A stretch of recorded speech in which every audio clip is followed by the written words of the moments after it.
Gronkowski making a catch as Bills cornerback TreDavious White defends during the second half of Sunday's New England-Buffalo game. Adrian Krause, Associated Press. Rob Gronkowski is one of the most stable players in the NFL with his combination of juvenility and burliness, those Wood-X forearms and that hair that looks like it was moosed with last night's beer. If there was a mean streak in him, it was undetectable before Sunday, when he suddenly helmet-stabbed a defenseless player lying face down on the ground. Nevertheless, he should have been suspended for multiple games. The NFL has made examples out of lovable poster boys before, for far less. All of the stupidity and incoherence of the league's so-called disciplinary system has come home to roost. What are Roger Goodell's broad powers and harshest penalties for, if not something like this? In Deflategate, Tom Brady received a 4-game suspension over a whiff of air in footballs. In Bountygate, players were given suspensions ranging from 6 games to an entire season for targeting. Yet Gronkowski got just 1 game for an act of violence so out of bounds that if it had occurred on a city street he would have been handcuffable. The optics are awful. There is no whitewashing what Gronkowski did, no writing it off as boyish foible. And there is no characterizing the NFL's disciplinary system as anything but an unprincipled mess. The hit Gronkowski leveled was a breathtakingly gratuitous act of brutality.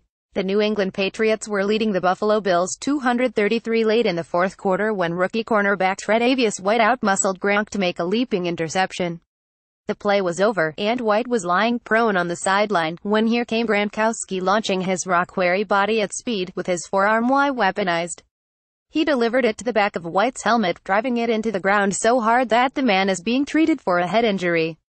So much for culture change in the NFL and its concern over the concussion crisis. Gronkowski's apologies, explanations and excuses are disingenuous nonsense.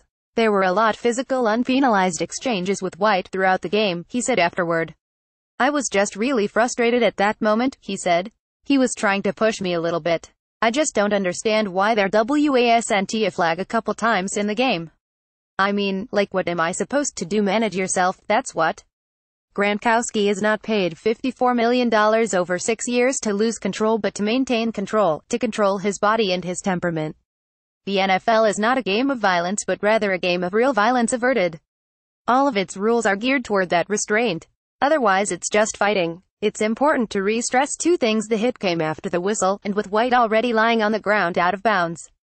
It's one thing to deal out an illegal hit in the course of play, to reflexively lower a helmet and meet a hurtling opponent within the lines of the field, or to deal out unnecessary roughness head-on in the continuation of a play. This was a different category altogether. It was deliberate, vengeful and intended to inflict maximum harm on an immobile body. All of Gronkowski's excuses pale in the face of the replay, which show it to be no mere, ordinary act of frustration. It was calculated, ego-driven retaliation against an opponent who couldn't have been more defenseless or still. First of all, it was a shot to the head, when Gronkowski knows well that concussions can lead to long-term neurological problems, even fatal disease. Yet the NFL declined to throw the book at Gronkowski, settling instead for the minimum it could levy without appearing totally callous. NFL Vice President John Runyon wrote in a tepid disciplinary notice that Gronkowski's actions were not incidental, could have been avoided and placed the opposing player at risk of serious injury. You think, what's the message here? It's that the rules are totally meaningless, and precedents don't mean a thing. Goodell will fight to the brink of the Supreme Court for his right to police player conduct, spend millions on lawyers to enforce a player's suspension despite a total lack of evidence. He will play cop on domestic assault cases, for the sake of image, or quieting public outcries, or pandering to various owners. But in the case of an overt unacceptable assault on the field, the one issue on which he should exercise his broadest authority, he is nowhere to be seen or heard. Deflategate, according to Goodell, was about conspiring to subvert the rules. But what NFL rules could matter more than those governing violence after the whistle? If Gronkowski's hit is no big deal, if it's only worth 1 game, then which rules do matter? Chantrell Henderson got 10 games for using medical marijuana. You can hit a man in the head or the back when he's down in this league, but try to kill the pain with a little cannabis and it can cost you a season. Goodell continually cites conduct detrimental to the league in his disciplinary actions. This was one instance in which the commissioner would have been justified in using his unfettered draconian powers to issue a multi-game suspension. It's hard to think of anything more detrimental to the NFL, anything more undermining of league integrity, than such a blow.